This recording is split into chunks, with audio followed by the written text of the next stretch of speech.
বন্ধুসকল, মুভি লভাৰসকলৰ বাবে বহুত ভাল খবৰ আছে। যিসকলে ফিল্ম চাই ভাল পায় তেওঁলোকক মই পোনপ্ৰথমে কৈ দিছোঁ যে ষ্টাইলিছ ছুপাৰষ্টাৰ আলু অৰ্জুনৰ পুষ্পা পাৰ্ট 2 ট্ৰেইলাৰ ইতিমধ্যে আহি গৈছে। আপোনালোকে নাই চোৱা যদি জলদি চাই লওক। এই ভিডিঅ'টোত আপোনালোকে পুষ্পা পাৰ্ট 2ৰ সকলোবিলাক আপডেট পাই যাব। মুভিখন কেতিয়া আপোনালোকে চিনেমাঘৰত চাব পাৰিব, কেতিয়া ৰিলিজ দিব আৰু মুভিখনত কোন কোন মেইন ৰোলত আছে আৰু বহুতো আপডেট ইম্পৰ্টেণ্ট। যদিহে আপুনি চিনেমা বা মুভি চাই ভাল পায় তেনেহ'লে আমাৰ চেনেলটো ছাবস্ক্ৰাইব কৰি বেল আইকনটো বজাই দিব আৰু আপোনালোকে আগলৈও তেনেকুৱা ধৰণৰ ভিডিঅ'বোৰ তেতিয়াহে পাই থাকিব। বলক ভিডিঅ'টো আৰম্ভ কৰোঁ।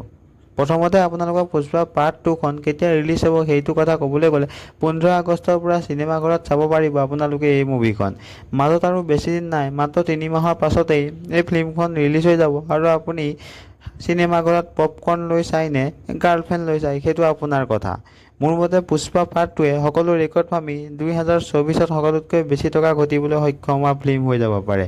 পুষ্পা পাৰ্ট 2 মুভিখনৰ মেকাৰ্ছসকলে এই মুভিখন হিট বনাবৰ বাবে কোনো সুযোগ এৰি দিব বিচৰা নাই। খবৰ অনুসৰি এই ফিল্মখনৰ শ্বুটিং জুন মাহত শেষ হ'ব বুলি কোৱা হৈছে। আলু অৰ্জুনৰ ফেন্সসকলে পুষ্পা পাৰ্ট 2খনৰ কাৰণে দীঘলীয়া সময়ৰ পৰা ৰৈ আছিল।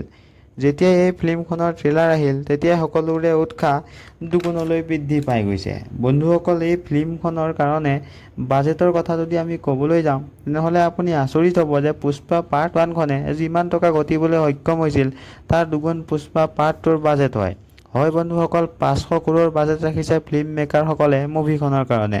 আৰু বন্ধুসকল, এই ফিল্মখনত মেইন ৰোলত থকা অভিনেতা কেইজনৰ নাম যদি আমি ক'বলৈ যাওঁ সেইকেইজন হৈছে আলু অৰ্জুন, ৰাশ্মিকা মান্দানা, বিজয় সেতুপতি, শ্ৰীতেজ, ফাহাদ ফাছিল, আনচুৰী ভৰদ্বাজ, প্ৰিয়ামণি, জগপতি বাবু, প্ৰকাশ ৰাজ, ধনঞ্জয়, কল্পালাথা, মিমে গোপী আৰু সুনীল।